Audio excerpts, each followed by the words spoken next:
Steelers 27, Browns 11. How many games did the Steelers play in, Guy Junker, where somebody scores 11 points? It was only like the sixth time in history that score had happened, but we've seen... we had an 11-8 final, didn't we? 11-10 with a botched call against the Chargers. Yeah.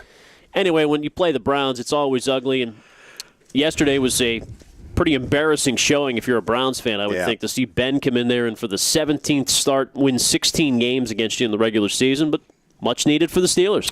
You know, in a day where 99 out of 100 questions asked athletes is answered in a politically correct or at least team correct way.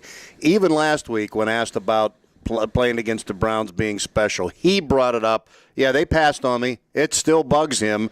Browns took Kellen Winslow that year, and Ben fell to the Steelers at 11, and the Browns have been looking for a quarterback ever since. I mean, that's the team that he rooted for as a little kid. It was close to his home, and, I mean, that'd be like you getting passed up by the Steelers and then being drafted by Cleveland and coming back here and beating the snot out of the Steelers every year. I think he definitely takes extra pride in beating them. I believe the number is 17 quarterbacks have started games since Ben came into the league for the Browns. Campbell and then back to Whedon yesterday.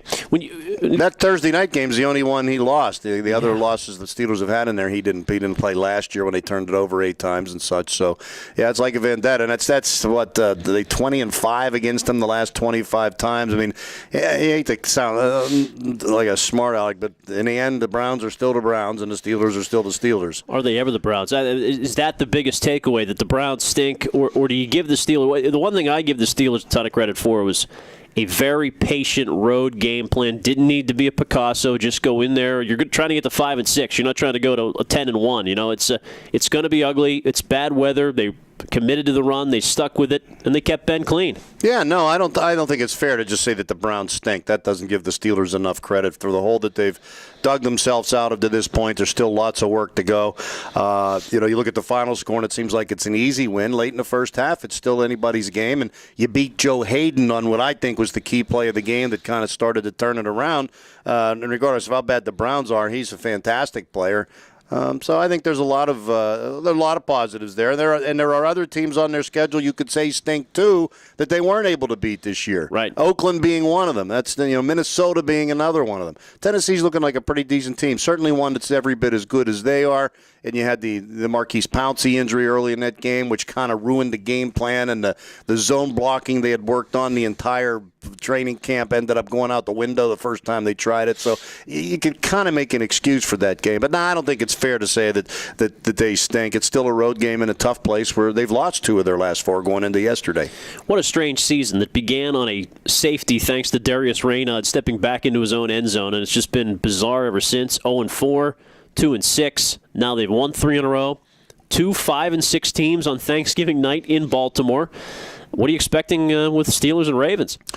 Well, I don't think the Ravens are that great of a team. Once again, yesterday, they squandered good opportunities, good field position. They needed 4 field goals to build a 12-3 lead, Ken. And they get 1 big touchdown pass, which, over Ed Reed, no less, that, gives them the win over the Jets, a Jets team who finally has the mold broken. But to me, that's the thing. Baltimore, regardless of how they are playing, finds a way to win at home. That's 18 out of 21 in M&T Bank Stadium. That's going to be a tough place to go, and they were already stung by the Steelers beating them. Steelers have the advantage right now division-wise with the best division record. Conference record-wise, when you start getting into the wild card tiebreakers and stuff, they sit pretty nice. At the moment, they're 7th. Just a game behind Tennessee. So in the grand scheme of things, a week ago you're sitting there at the bottom of all those teams. You got to catch, there's 5 teams a game ahead of you.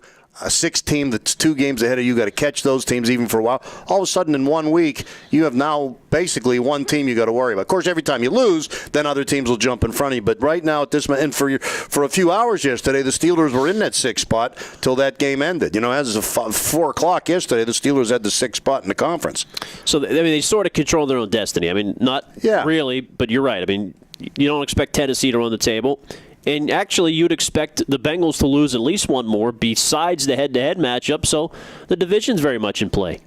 So they have resurrected the year. I'm sure it'll be a huge ratings game Thursday night, not only locally but also across the country. Everybody will be watching. As long as you go out and get toilet paper and stuff ahead of time, make sure all the snows are coming. Bread and milk, because we're going to get. Not in Baltimore though. It's actually decent weather forecast. Is it? Down in the 30s. Hope they travel early. Travel early. Get there. I can't wait. It should be great. We'll be watching. We'll be commenting. Guy Junker, Ken Laird, TribLive.com.